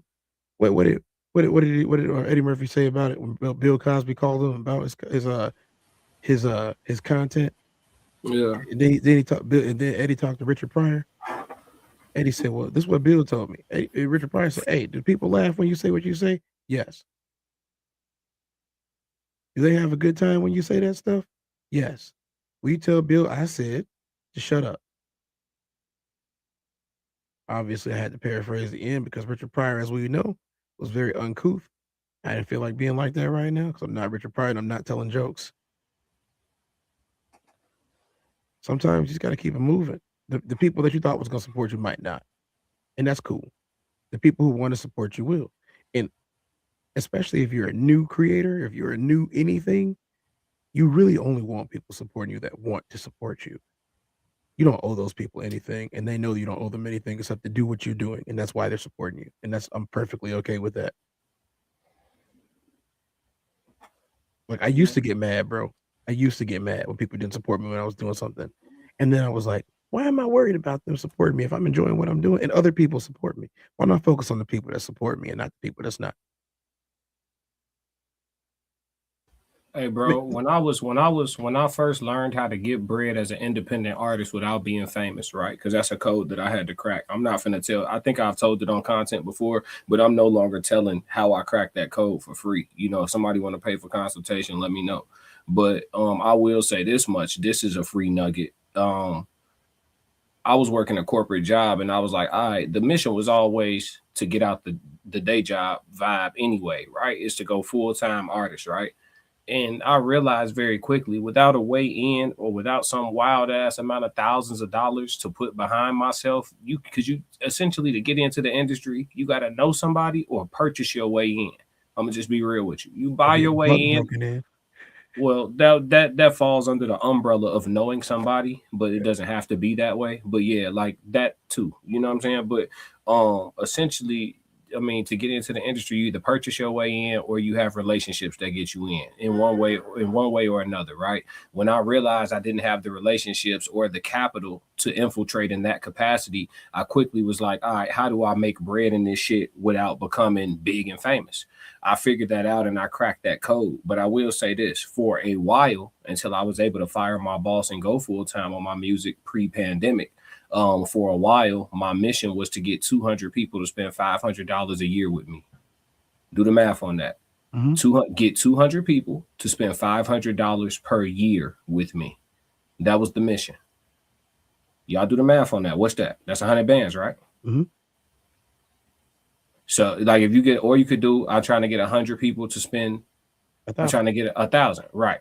You see what I'm saying? 100 people to spend 1,000 with me, or 200 people to spend $500 per year with me. That would make me a 6-figure artist, right? Mm-hmm. And because you independent and you living off music only, you can write off damn near your whole life on taxes and keep a majority of your 100 bands if you know what you're doing, right? So that was the game plan for a long time. I just had to figure out how to execute that. Okay, how do I get 200 people to spend $500 a year with me? I figured that shit out. You know what I'm saying? Obviously, the pandemic impacted all entrepreneurs and especially entertainers, right? So we all felt it. Mikey, I'm sure, felt it if he's getting paid gigs. You know what I'm saying? But I will say this is that worrying about the motherfuckers who ain't fucking with it, like I said, unless you weaponizing that shit, it's really futile. It's a very futile thing to do. Like the goal is to focus on the yeses and understand it. Look at it like a shooting percentage. I'm trying to get 200 people that fuck with my brand enough to spend $500 per year with me through things that I'm providing, obviously, right? Shows, merch, whatever, right? If that's the mission, I might have to talk to or interact with or put myself in front of or open up for enough artists and be and perform in front of and go to enough venues and do enough shit for free just to be seen and recognized and loved for what I do. I might have to do an unforeseeable amount of that to get to that goal. Do you love it? But what benefit does it matter to me if the 200 people all were from my high school or all were from my middle school? Or you get what I'm saying? I do. People spend too much time giving a fuck about how motherfuckers even when you're at home. You could be at home, not worried about the people at home. You feel me? Like, bro, I've performed in Mexico. I've performed in the Philippines. I performed in Greece. I performed, like, brother, I have rapped around the world. Why would I stress myself out if Joey from fucking math class ain't on the bandwagon? Exactly. It's a mind fuck. Exactly. We are no longer in high school. Number one. That's number one. Number two, anytime that you say you love something, and whether regardless of what the experts might say or who the people who are so-called experts, if you love it, you'll do it for free. If you love it, you'll do it for free. That's not saying if you want to make money, you'll do it for free. I'm saying if you love it, you'll do it for free. If you don't love it, I can understand why you wouldn't want to do it for free. I can understand. Real talk. I understood why Tom Brady took pay cuts. I totally understood. He wanted to win championships. He was already plenty rich. How much bread you need? It got to be about something else. It got to be about something else at some point, right? Same with Jordan. Jordan just notoriously didn't argue a bunch of contracts. Yep. He was getting so much Nike money though. But let's catch up real quick, Tez. Mikey said, why don't they want me, man? From Fresh Prince, for sure. Let's see. I said too close to the light, you get blinded. You know, people can't see the people next to them. Even if the mixtape was trash, I'm buying and sharing. LOL. I may not listen to it much, but I got a copy. Yeah, for sure. Belief is superior. Belief is superior to support, but you need support as well. Belief take you farther though, right? Because the people that believe, they gonna move even different. Then they gonna move that extra mile from the people that support. But you need both. Like you already made it. Yep, support no matter what, for sure. Mikey said, as a black man who makes metal music, I know exactly what it's like not to be supported by friends online. It's fine. It's all about the music anyway. Support is a bonus. I got a quick story about this with Mikey. I think Mikey some years ago got mad at me on Facebook because he thought I didn't know that he made music. I just legitimately didn't know, and it wasn't his fault or my fault. I think he was posting and doing everything I was doing. He wasn't in my algorithm. We followed each other, but my Facebook never spit me any of his music. So he had said something to me. This was years ago, so forgive me not knowing particulars, right? But he had said something about something, and then I responded like, "Oh, you make music?" with like a question mark. Knowing the journey of an independent artist, because I've been on it as well. He probably was sensitive about that shit. And we artists be sensitive about that shit. You know what I'm saying? Like, the fuck, you don't know I make music, nigga? I legitimately didn't know. And it wasn't his fault. Because when I went to his page and then I saw he had been posting, I'm like, I've never seen any of this. And it let you know how these social media platforms really work too. So they'll have you being mad at people from around the way. And the people from around the way not even seeing you like you think. Oh, there's a ton of people that tell me they never see me come up. But then there's a ton of people that watch you and don't hit no like button. So it go both ways. But the key is to focus on the yeses. You know what I'm saying? But yeah, funny story. Because I could feel like I forget what his response was exactly, but I could feel like that he took it some type of way. And I was just like, shit, I ain't mean shit back. He probably don't even remember. It probably insignificant now. But yeah, he said moving the chat up. Cortez is just gassing you. He said adjust your mic. Yeah, I had said that too. Better. Yeah, your mic was muffled for a second. Yeah. The nerd will find you. ESG said what they say on the Field of Dreams. If you build it, they will come. Facts. She chosen said this a lot of code for sure. Appreciate y'all pulling up. Everybody hit the like button too. But yeah, man. So yeah, it's a lot to this one. But yeah, I think the psychological breakdown was pretty dope. To understand that there are a lot of people who don't support from not necessarily a malicious place, but just from a psychology understanding, just it's more so about them and not you. Yeah. And so taking it personal doesn't make sense. You know what I'm saying? But I would just say focus on the yeses, man. They're not trying to put their helium in your balloon. You just like them to them. Yeah. We ate lunch together at the same table. Talking about you about to go to the stars. You ain't about to go to no stars. I would have went to the stars. Hey, Pookie, you heard this? Ray said he going to the stars. Dumbass, look, you know. Yeah. Sometimes you just got to keep it moving, man. He don't know. Yeah. He don't know you've been to space camp already. He don't know that you're in a program to become a physicist. He doesn't know that you did all of that time, in the Air Force and the aeronautics program, so you could be an astronaut. He didn't know none of that. Mm-hmm. You know what I'm saying? He didn't know any of that. He didn't pay attention to it either. Hey Tez, I'll tell you what, man. We wrapping this one on why friends don't support on social. But look, hey, bro, we did some good numbers tonight, man. Thank you for everybody that's up on the early morning or the late night tapping in with us for show.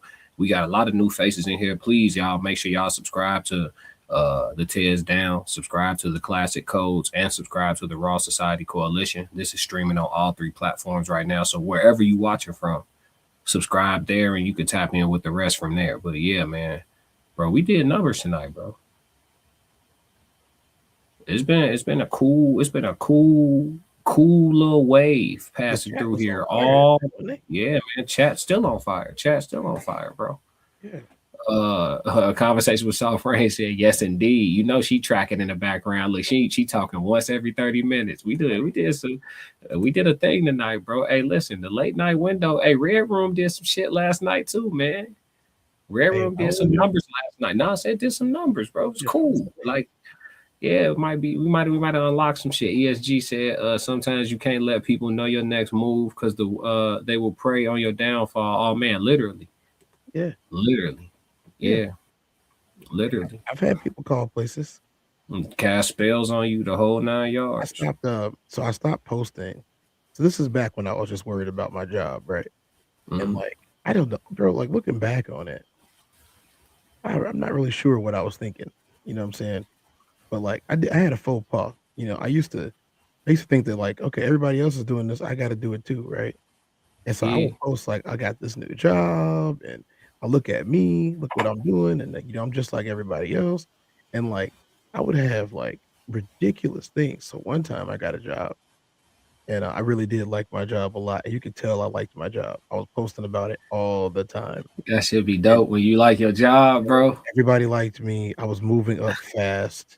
Like I was putting a program to like basically do what I wanted to do, was travel with doing this, and you know, and then I got called into the office like a couple months in, and they was like, "Hey, we have to let you go." And I'm like, "What do you mean you gotta let me go? What I do?" They're like, "You didn't do anything." And I was like, "Why y'all look like y'all about to cry?" And they was like, "When something like this happens, we have to like immediately terminate. And like, we know it's not your fault. And like, even when we investigate this, you're gonna get a letter back about the investigation, but we're legally not allowed to rehire you because of our company policies." And I was like, because basically when you going from there, you go. You know what I'm saying? Like, that's kind of how it is with them. If you're going, you go, and you don't get to come back.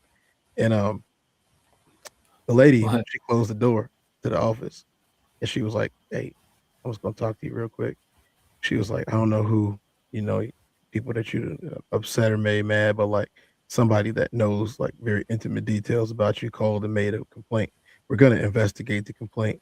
Like, we don't think there's any merit to it, but this is company policy. So please don't be upset with us, and please keep in touch. And like, we'll always take care of you if you come back to like patronize the business." And I was just like, "Look, I'm not even mad right now at y'all." I'm like, "Let me get to the bottom of this." I got to the bottom of it. And long story short, it was just, you know, people calling and saying some stuff about me. Wasn't even true. It's like they investigated it and everything, and they was like, "This sucks." Bro, why do okay, so if you doing something right, you gonna have some haters, but why are your haters so intense? They're malicious. Last week your fucking meta got shut down. You had to dispute to get your meta back. Like what? Like, why are your haters so intense, bro? I'm gonna tell you, I'm not just a supernova. You know what I'm saying? Like, I'm burning at a frequency that is so high on just about everything that I do, because I put parts in. I know a lot of people don't believe in this, but I leverage parts of my soul on my projects.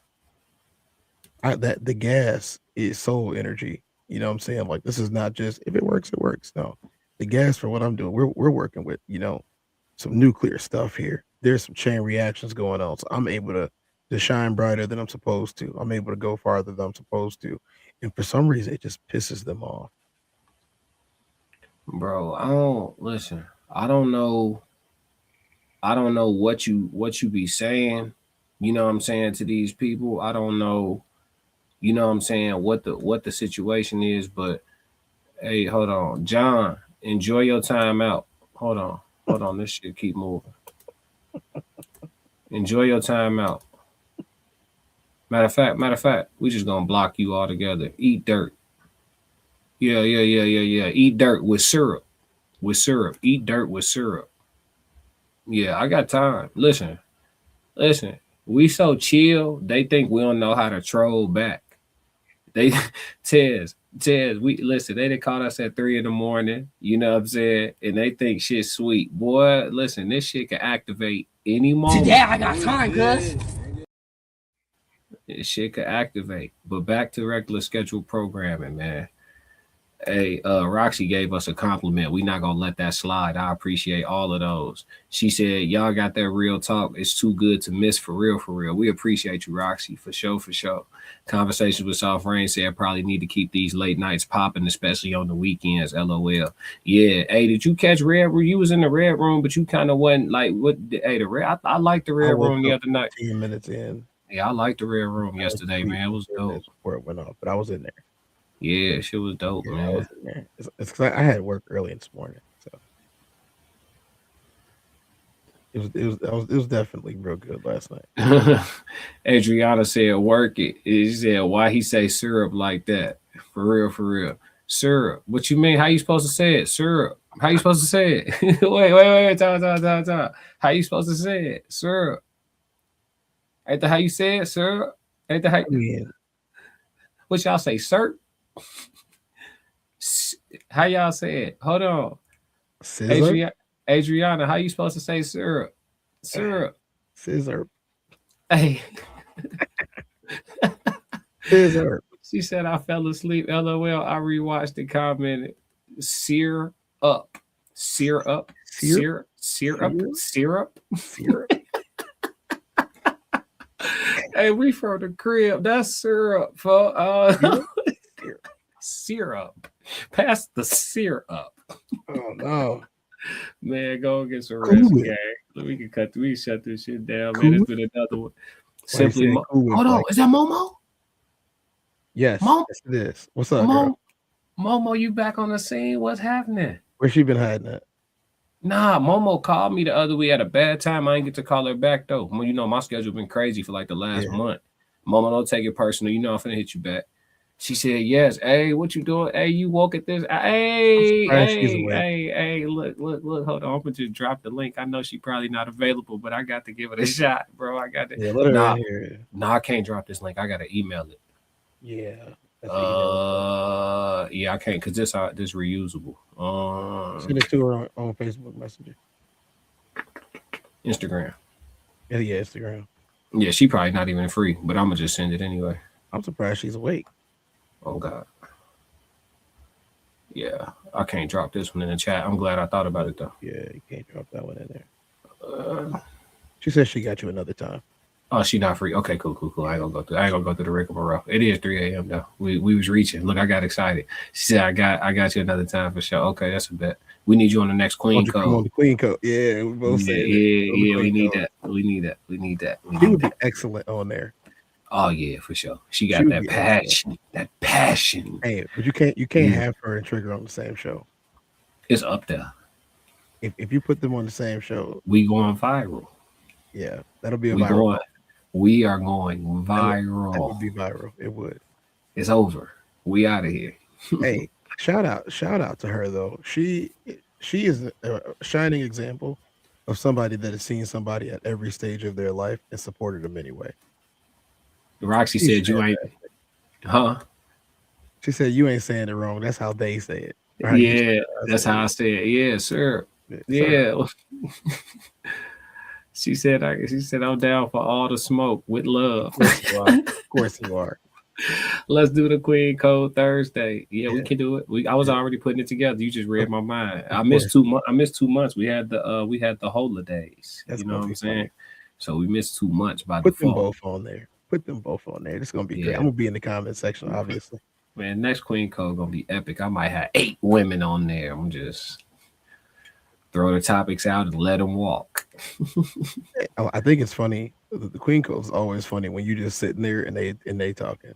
Yeah, I just be letting them talk.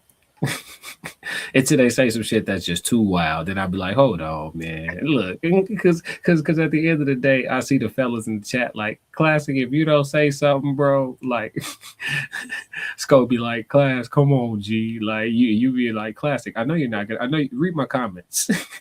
I sent you a text at one time. Read my comments. I sent you a text. Yeah, read my Come on, man. You can't do me like that. It's the Queen Codes is to let the women talk, man. It is to let the women talk, brother. You that's why we can't bring you up. Somebody said, let Tez up. I said, oh no. Nope. He about to poke holes in that ship. He riding on his pirate ship. He riding down. He not even riding down the ocean. He riding down the river in his pirate. Natural born crash dummy, and he go crash out.